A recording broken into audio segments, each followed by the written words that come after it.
Rus ekspertlarining O'zbekiston-Kolumbiya o'yiniga kutilmagan bashorat.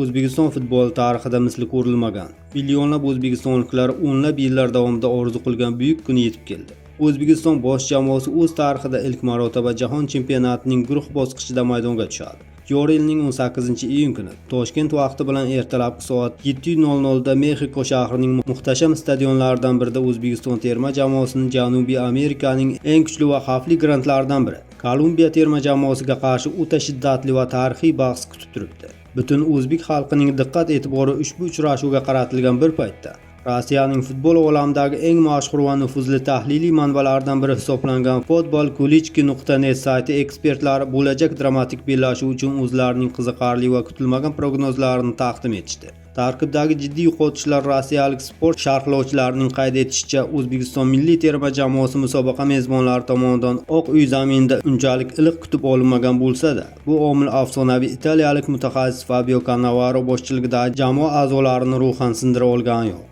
E'tiborli jihat shundaki, dunyo futboli afsonasi Fabio Cannavaro qo'l ostida O'zbekiston jamoasi hali birorta ham rasmiy maqomdagi uchrashuvda maydonga tushishga ulgurmadi. Eslatib o'tamiz, ushbu jahon chempionati 2026 yo'llanmasi iste'dodli murabbiy Temur Kapadze boshqaruvida qo'lga kiritilgan edi.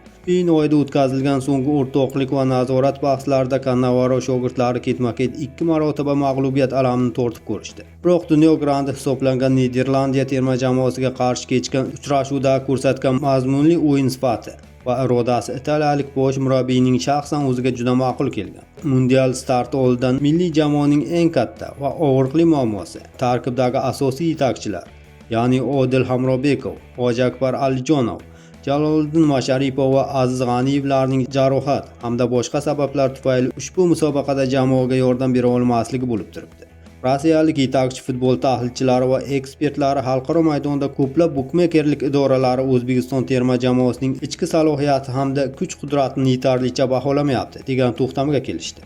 Sababi O'zbekiston jamoasi dunyoning eng kuchli va mashhur raqiblariga qarshi bahslarda ham raqibning hujumkor taktikasini butunlay buzib tashlash va ularga maydonda toza havo bermaslik huquqiga ega ekanligini bir necha bor amalda isbotlab bo'lgan. Albatta, Janubiy Amerika vakillari tarkib va individual mahorat jihatdan ancha ustun ko'rinishi mumkin. Biroq o'zbek futboliga xos bo'lgan tinimsiz mehnatsevarlik, temirdek mustahkam intizom va yuqori darajadagi jamoaviy birdamlik ko'p hollarda raqibning har qanday million yevrolik yulduzlarini ipsiz bog'lab qo'yishga qodir. Mazkur bahsda O'zbekiston outsider emas.